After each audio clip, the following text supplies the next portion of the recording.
Now to the growing concerns out of Jefferson County over the potential water issues linked to the Trulieve cannabis plant there. Residents say they are concerned and they're now writing a letter to the governor with more concerns outlined. The letter expresses concerns involving odors, wastewater discharge, noise, and impacts to private property. Residents say they feel overwhelmed, ignored, and left without meaningful answers as these concerns grow.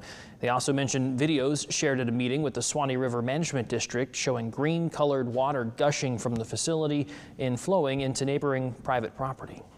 The letter reads in part, quote, regardless of whether the discharge is ultimately classified as stormwater, wastewater, or some combo of both, no Floridians should be forced to accept unknown industrial discharge crossing onto their land without clear answers, end quote.